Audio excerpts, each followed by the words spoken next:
Buenas tardes, gente. Resumen de UFC 314. Quédate para saber todo lo que pasó. Intro y vamos con él.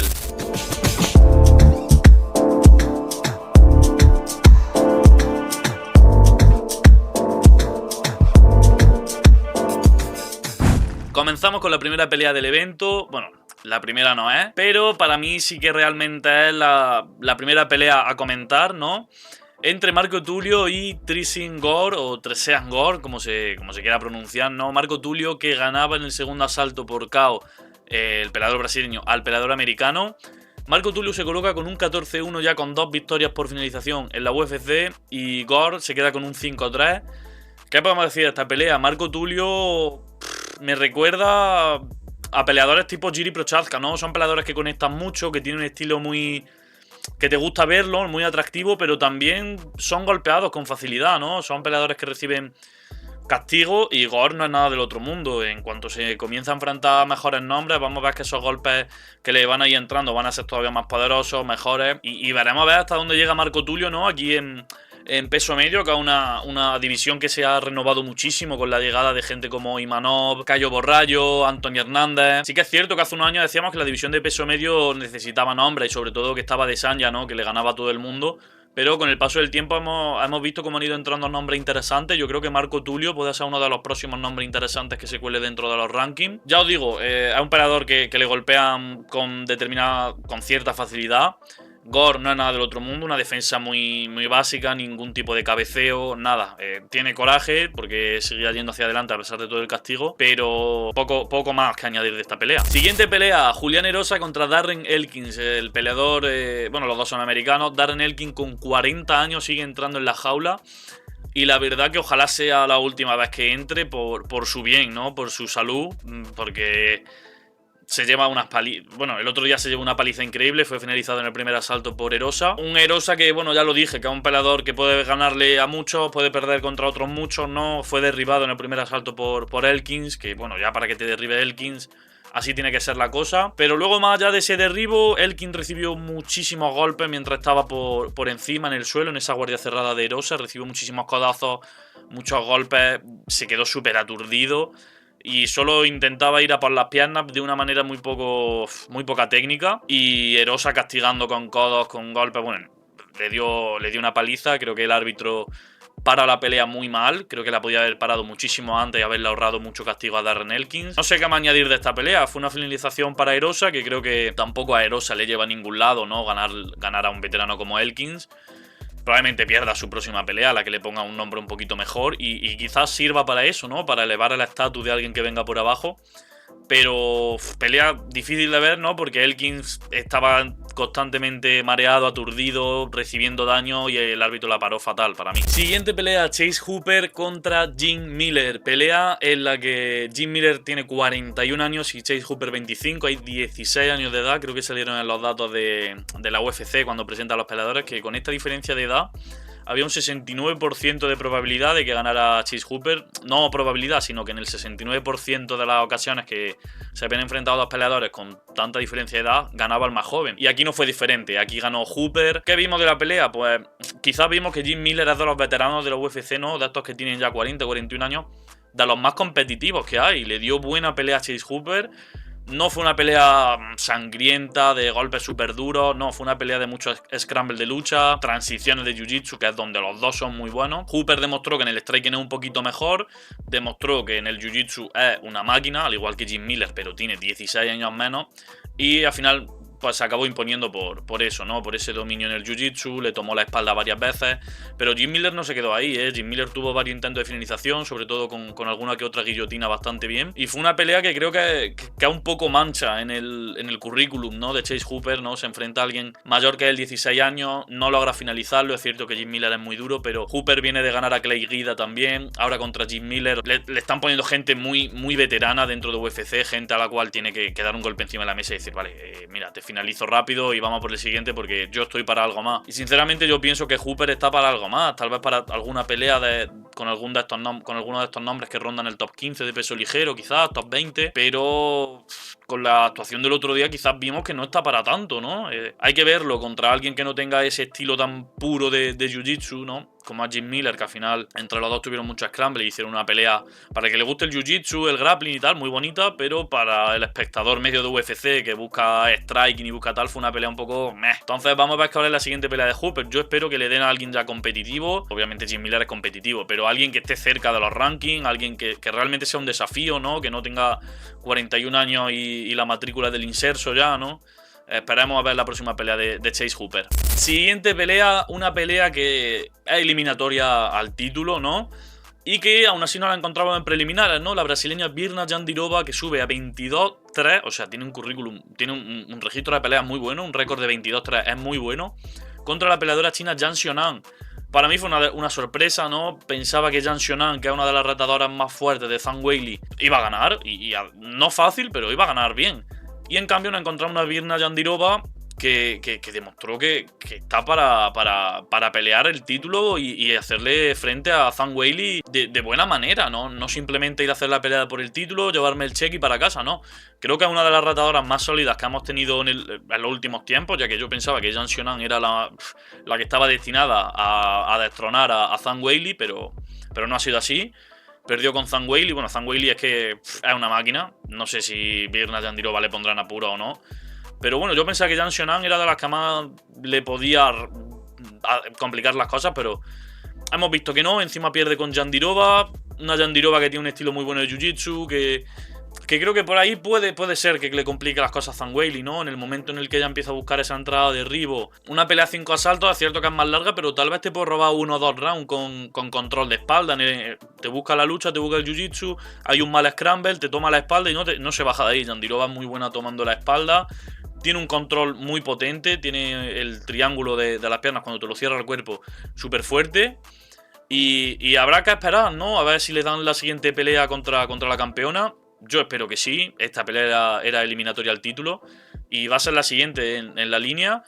Y bueno, yo sinceramente iría con Zhang Weili por todo lo que ha demostrado, pero Virna Jandiroba se ha ganado todo el respeto de la comunidad de MMA, ganando a Zhang Xiaonan, que era una rival bastante difícil. Y para cerrar las preliminares tuvimos a Dan Ige contra Sean Woodson. Dan Ige, bueno, creo que puede ser una de las peleas donde más diferencia de tamaño hayamos visto, ¿no? Un Dan Ige que ronda el 1,70 contra un Sean Woodson que está en el 1,88, 1,89, también hay mucha diferencia en el alcance de ambos. Y una pelea un poco descafeinada, ¿no? Sean Woodson venía de ser alguien que sus peleas tenía mucho volumen de golpes con KOs vistosos, pero en la pelea contra Dan Ige creo que le pudieron los nervios de decir, hostia, si gano esta pelea entro al top 15, hago algo grande en mi carrera, y creo que le pudieron los nervios.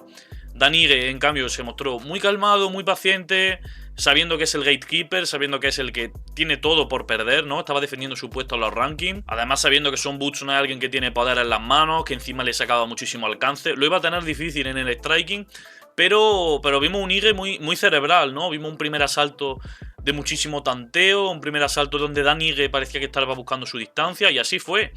Ige, pues, buscando su distancia, en primer asalto que tal vez sí que se lo lleva Sean Woodson. Un Woodson que tengo que decir que su estilo no me gustó nada. Se dedicó durante toda la pelea a tirar jab sin fuerza a la guardia de Dan Ige. Creo que con el tamaño que tiene podía haber aprovechado mucho más su envergadura, pero no fue así. Y bueno, a pesar de que ganó el primer asalto, sí que vimos a un Dan Ige en el segundo muchísimo más enfocado en ganar la pelea. Sabía lo que tenía que hacer. Y analizando al rival en el primer asalto se dio cuenta que en el segundo asalto sí que le podía vencer.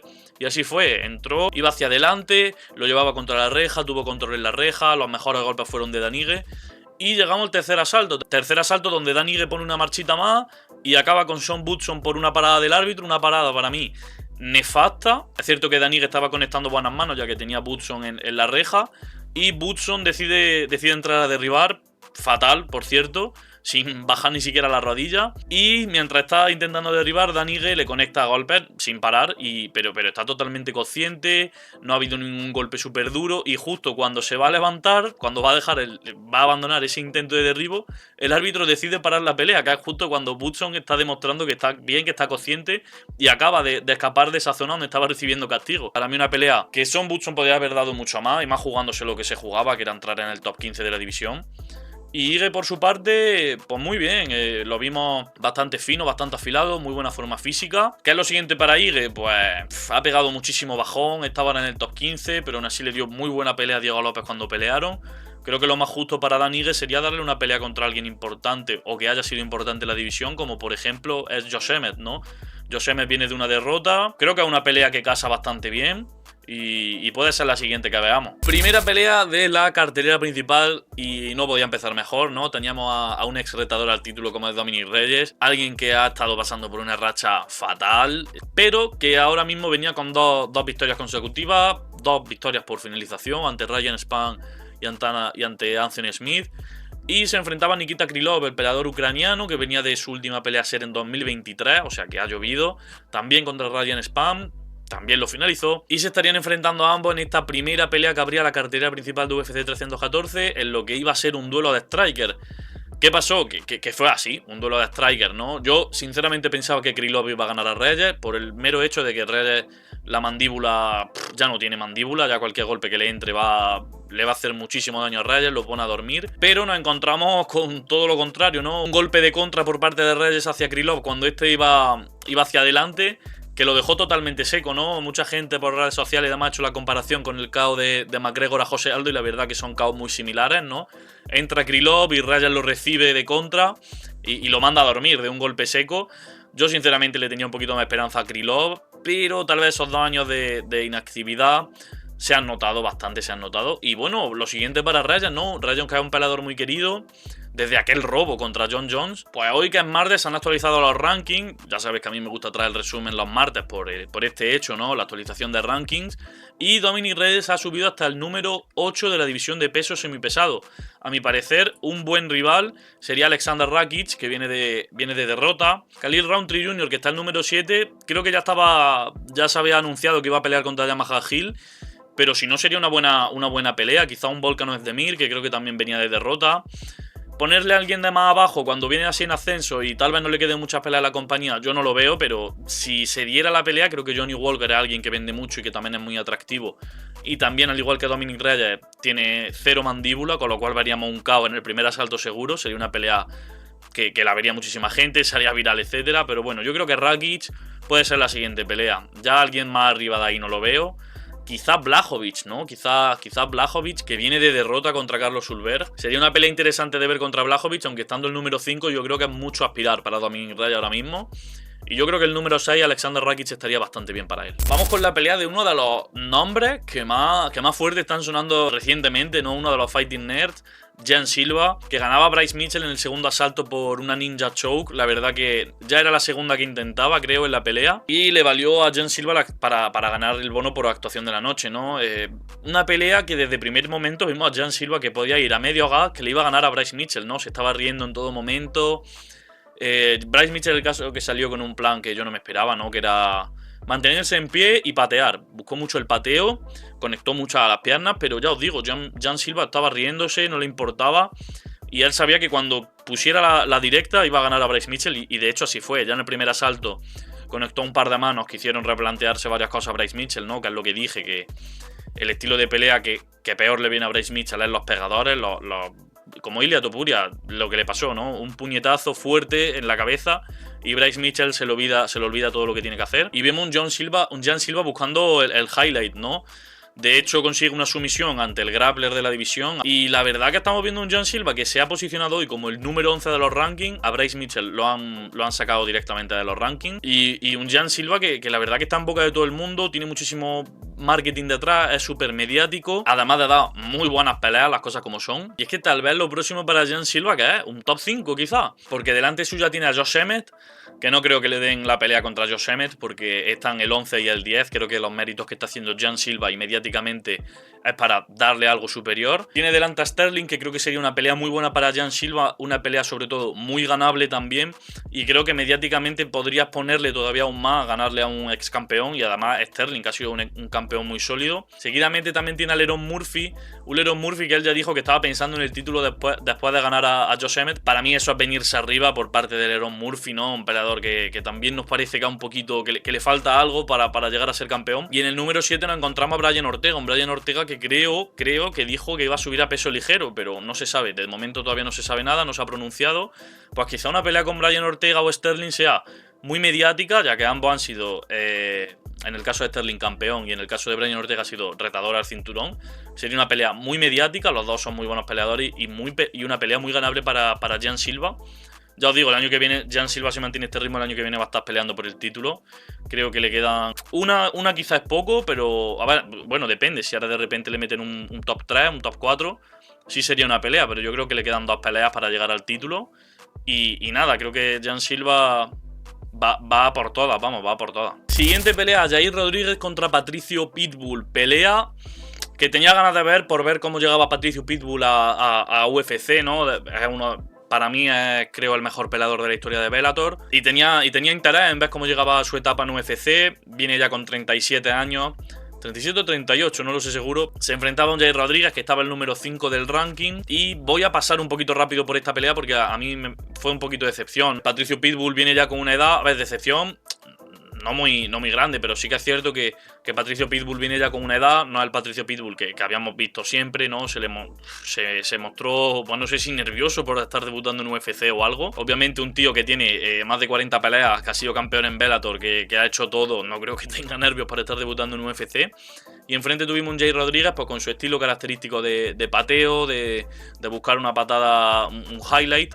Y a mí se me hizo una pelea un poco aburrida, ¿no? Creo que es una victoria interesante para la carrera de Jair, ¿no? El ganarle a Patricio Pitbull, un ex campeón de Bellator, una leyenda, pero que en esta etapa de su carrera creo que es una pelea que no le aporta mucho, ¿no? Jair después de la pelea en rueda de prensa dijo que quería la revancha con Volkanovski ya. Yo sinceramente lo emparejaría con Diego López, creo que es una pelea que hay que hacer. Encima en la rueda de prensa de antes del evento tuvieron ahí un altercado, o sea que es una pelea que se vendería muy bien en México 100%. Y es una pelea que yo haría, desde luego. Y para Patricio Pitbull, pues no sé qué será lo que le esperará dentro de la UFC. De momento en los rankings no lo han metido hoy en peso pluma, pero quizá alguna pelea así con alguien que también ya tenga su edad, ¿no? Un Josh Emmett, o quizá alguien que esté de capa caída como un Brian Ortega. Creo que podrían ser peleas interesantes para Patricio Pitbull, que sinceramente no creo que tenga sus miras en ser campeón. Creo que tiene que tener sus miras en hacer buenas peleas, en tener un retiro a su altura.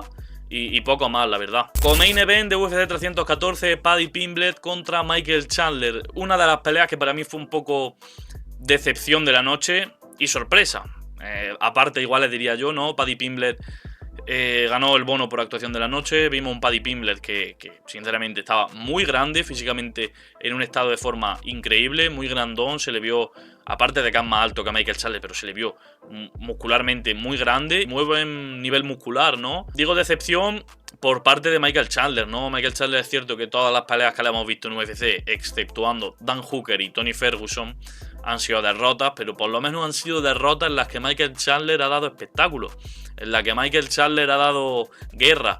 Pero es que el otro día contra Paddy Pimblett es que parecía que desde su esquina le habían dicho que no lanzara golpes. Yo llegué a pensar que en el primer asalto se había roto la mano o algo, porque la actuación que tuvo Chandler fue pésima, fue bastante mala. Y sorpresa, la digo, por la parte de Paddy Pimblett, ¿no? Hemos visto que desde que entró en UFC ha tenido una gran mejoría, una gran evolución, pero creo que a ver, obviamente es mérito suyo esta pelea, ¿no? El ganarse el bono por actuación y demás, pero creo que Michael Chandler no hizo lo suficiente como para poner en aprieto a Paddy Pimblett, ¿no?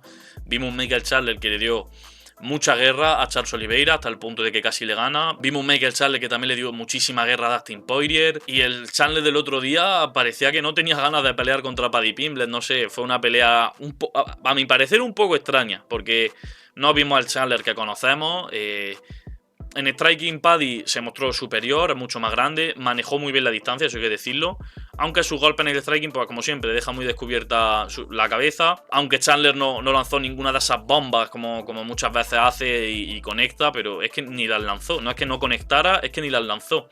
En cambio Paddy se mostró lo que he dicho, muy superior en el striking. Creo que en el segundo asalto le conecta una rodilla en salto que le hace un corte bastante feo a Chandler. Y cuando Chandler ya se ve que no puede más en el striking, no podía entrarle a Paddy Pimblett. Obviamente eso es mérito de Paddy, el manejar la distancia bien, pero no vimos al Chandler con esas arrancadas, con esas voleas. No vimos al Chandler de siempre. Cuando llegó a este punto, Chandler decidió buscar la lucha contra un grappler, que no sé en qué momento el game plan de Chandler se centra en buscar la lucha contra alguien que su mejor punto es el grappling, pero el punto fuerte de Paddy Pimblett es el grappling, ¿no? Es ese suelo que tiene, esas sumisiones que te las saca desde cualquier lado. Intentó un triángulo en salto.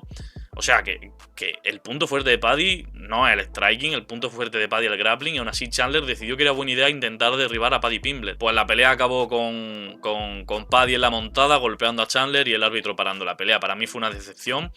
Sinceramente, no pensaba... A ver, creía que Michael Chandler iba a ganar, porque me gustaría que ya alguien le ganara a Paddy Pimblett, ¿no? Pero se están alineando todas las cosas para que Paddy llegue lo más alto en la división. Estamos viendo que Justin Gaethje, Dustin Poirier, Michael Chandler, todos tienen ya una edad, ya no son lo que eran. Y Paddy les puede ganar, ¿por qué no? Él pidió después de la pelea a Justin Gaethje, a Dustin Poirier. Considero que con Poirier lo tendría más complicado. No espero que Poirier haga la misma pelea basura que hizo Chandler, pero Gaethje sí que considero que podría hacer una pelea muy similar a la de Chandler, ¿no? No entrar en distancia de conectar esos golpes fuertes que él conecta, verse frustrado y ver cómo Paddy gestiona bien la distancia, y cuando tenga una oportunidad en la que tú fallas un derribo, en la que te exponga, te caza con una llave o con el ground and pound desde la montada, igual que Chandler. Y creo que Gaethje sí que puede caer en eso. Dustin Poirier creo que no, pero Gaethje creo que sí. Así que dicho esto, vamos a pasar con el main event, que no decepciona a nadie, que fue un pedazo de main event a la altura de Volkanovski, que es el GOAT de peso pluma, y vamos con él. Pasando ya al main event, Alexander Volkanovski contra Diego López. Como ya hemos dicho 200 veces, Diego López se ha saltado toda la cola de la división y ha dicho: mira, que aquí estoy yo, voy a pelear con Volkanovski, y además de pelear contra Volkanovski, voy a dar la pelea más competitiva de los últimos años en la división de peso pluma. Porque sí, porque Volkanovski antes de que llegara a Topuria estaba barriendo a todos, a Jair lo barre, al Korean Zombie lo barre, a Holloway en la tercera lo barre. Luego llega Topuria y ahí no una pelea competitiva porque se acaba en el segundo asalto. Pero llega Diego López, una pelea 5 rounds, una pelea cerrada, no tanto como cerrada, pero Diego López da mucha guerra, Antes de comenzar a hablar de esta pelea, me gustaría decir que si Topuria no se hubiera ido de peso pluma, hubiera defendido el título 40 veces si él lo hubiese querido. Volkanovski, si hubieran tenido una revancha, Volkanovski era el que más miedo me daba, el único que yo consideraba que podía ganar a Topuria. Pues viendo la actuación del otro día, creo que Topuria hubiera noqueado de nuevo a Volkanovski. Y creo que gente como, por ejemplo, Diego López, que a pesar de que es muy bueno, peligroso, tal, no hubiera hecho nada contra Topuria. Ahora sí, entrando en lo que fue el combate, los 5 asaltos de Volkanovski contra Diego López, vimos un Volkanovski similar a lo que teníamos antes de que hubiera peleado con Topuria y Makhachev y se hubiera ido KO de ambas peleas. Vimos un Volkanovski similar, ¿no? Con ese manejo de la distancia, con ese pateo, con ese entro y salgo, con esa forma de puntuar que él tiene, de llevarte a la decisión y ganarte por los puntos. En el primer asalto vimos esto, conectó las manos más poderosas Volkanovski, hubo un par de arrancadas de Volkanovski a lo que antes no nos tenía acostumbrados tal vez, donde conectó manos muy poderosas sobre Diego López. Y el segundo asalto se estaba dando de igual manera, aunque vimos un Diego López que conectó alguna que otra más poderosa, y al final del segundo asalto una mano, creo que fue la mano más poderosa que conectó hasta ese momento Diego López. Tampoco fue una super mano, tampoco fue el mejor golpe de la carrera de Diego López, estoy 100% seguro. Sentó a Volkanovski y ahí cambió todas las tornas del combate. Sentó a Volkanovski de un golpe que, como ya digo, no fue un super golpe, y lo sentó, demostrando que a Volkanovski la mandíbula está fallándole ya, ¿no? Está fallándole ya. Y a partir de ahí entramos en una guerra, entramos en un tercer y cuarto asalto que se dan un intercambio de golpes locos, donde Volkanovski es el que más fuerte logra conectarle a Diego López, pero Diego López, la mandíbula de Diego López, está al nivel de Holloway, O sea, el castigo que recibió Diego López en esa pelea era para que le hubieran hecho un par de knockdowns mínimo. Y el tío no sentó el culo ni una vez en toda la pelea. Fueron golpes muy duros de Volkanovski, a los que Diego López no se quedaba quieto, Había intercambios en los que Volkanovski conectaba y Diego López conectaba, ambos conectaban súper duro. Y la pelea se le fue complicando a Volkanovski, recibió un par de manos muy duras, también recibió un par de cortes bastante feos. Y en el quinto asalto, que era cuando Diego López realmente tenía que apretar más, porque la pelea podía haber estado 2-2, Diego López no apretó a Volkanovski. Vimos un Volkanovski como yo personalmente nunca había visto así a Volkanovski, ¿no? Un Volkanovski rezagado, con la espalda en la jaula, arrinconado. O sea, por esto, por lo que he dicho que Ilia podía haber defendido el título las veces que hubiese querido. Volkanovski, lo único que tenía que evitar contra Ilia era estar en la reja. ¿Qué pasó? Lo arrinconó, le cazó una mano y a dormir. Volkanovski pelea como peleó con Diego López el otro día y Topuria lo duerme, de 100 peleas lo duerme en 99. Literal. Y teniéndolo arrinconado, teniendo así, Diego López no apretaba el acelerador. Le faltaba, no sé si es que estaba con poco cardio, él pensaba que iba ganando, no lo sé, pero cuando tuvo que apretar, Diego López no apretó. Y esto fue lo que hizo que Volkanovski ganara. Creo que los jueces dieron, un juez dio 3-2 y los otros dos dieron 4-1 para Volkanovski. Fue una pelea que algunos asaltos... Yo la tenía 3-2 para Volkanovski, hubo el segundo asalto por el knockdown, era para Diego López y luego ya no recuerdo si el tercero o el cuarto era para Diego López. Ha sido la pelea más competitiva de los últimos años de peso pluma y la verdad que fue un main event que no decepcionó a nadie, lo que ha sido un evento muy bueno, este UFC 314. De momento uno de los mejores eventos del año y yo creo que va a seguir siendo uno de los mejores eventos del año. Esperemos que la UFC nos sorprenda, que ponga ya el Topuria contra Makhachev, John Jones contra Anton Aspinall para poder superar esto, porque este evento la verdad que ha dejado el listón bastante alto. Y nada, aquí acabo el resumen del UFC 314, se ha quedado un vídeo, diría yo, que bastante guapo, un poquito largo quizás, ¿no? Pero bueno, como hemos hablado de casi todas las peleas, es normal. Espero que os guste, dejar un like, suscribiros, tenéis todas mis redes sociales en el comentario fijado y nos vemos en la próxima.